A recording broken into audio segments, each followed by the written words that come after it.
معراج تو آقا کو ملی ہے، ہمیں کیوں خوشی ہے؟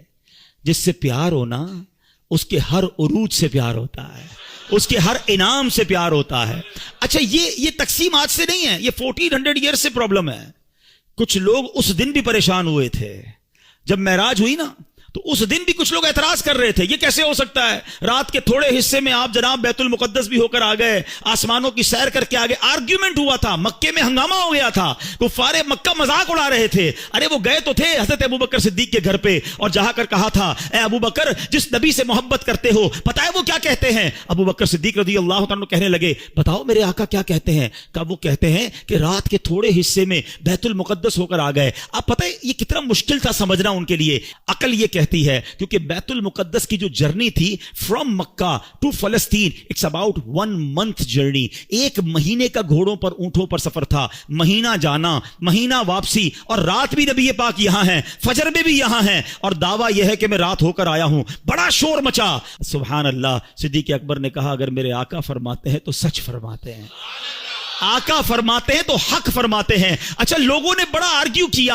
اے ابوبکر یہ تم کیسے کہہ سکتے ہو؟ یہ تھوڑی دیر میں اتنا بڑا سفر کیسے ہوا؟ حضرت ابوبکر صدیق نے کمال کا جواب دیا، کہتے ہیں میں تو اس سے بڑی بڑی باتیں بھی مانتا ہوں۔ وہ کہتے ہیں رب ایک ہے، میں نے دیکھا نہیں، میں مانتا ہوں ایک ہے۔ وہ کہتے ہیں جبریل قرآن کی آیت لے کر آتے ہیں، میں نے دیکھا نہیں جبریل کو قرآن لاتے ہوئے، قرآن میں نے مانا رب کی کتاب ہے۔ نہ قیامت دیکھی، نہ جنت دیکھی، نہ دوزخ دیکھی، جب میں تمام چیزوں کو بن دیکھے مانگتا ہوں، تو جب میرے آقا فرما رہے ہیں تو سچ فرما رہے ہیں۔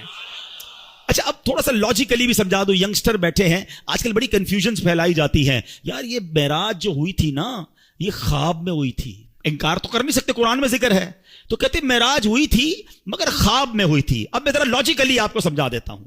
آپ کا بچہ صبح اٹھے آپ کے برابر میں سویا ہو اور کہ ابو رات میں لندن بھی گیا تھا، امریکہ بھی گیا، پھر آنکھ کھلی تو آپ کے برابر میں سویا تھا، تو آپ کیا کہیں گے؟ بیٹا سو جا، میں بھی رات بھر گھومتا ہی رہتا ہوں، کوئی مسئلہ نہیں ہے۔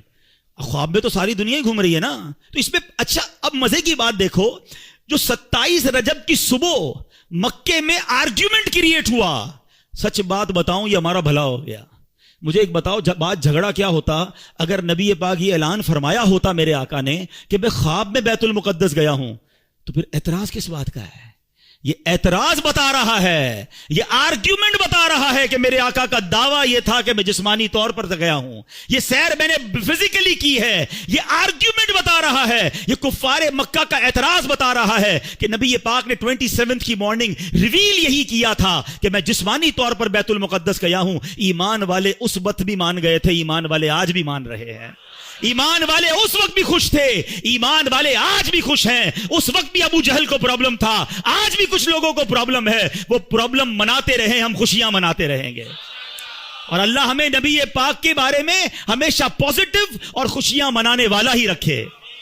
یہ صدیق اکبر کی شان ہے۔ فرام دیٹ ڈے صدیق اکبر صدیق کہلانے لگے، کیونکہ تصدیق کی، آپ نے بن دیکھے تصدیق کی اور خوشی بنائی۔ وہ پنجابی لوگ بڑی پیاری بات کہتے ہیں، اللہ کرے ہم بھی ایسے بن جائیں کہ ایسی منن والے ہیں، سوچن والے نہیں ہیں۔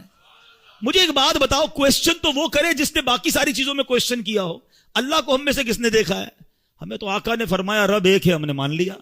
کتاب بتائی کہ یہ قرآن ہے، ہم نے کہا ہاں رب کا کلام ہے۔ جب ساری باتیں نبی پاک کی مان رہے ہیں، وہ بتا رہے ہیں جنت میں جانا ہے، دوزخ میں نہیں جانا ہے، وہاں عذاب ہے، قیامت آنے والی ہے، ہمیں تو سب ملا آقا کے صدقے ہے۔ تو یہی آقا جب فرماتے ہیں کہ معراج ہوئی ہے تو یقیناً ہوئی ہے، اور سنو یہ آقا معراج کی رات بھی تمہیں بھولے نہیں ہیں، وہاں پھر بھی تمہیں یاد رکھا ہے۔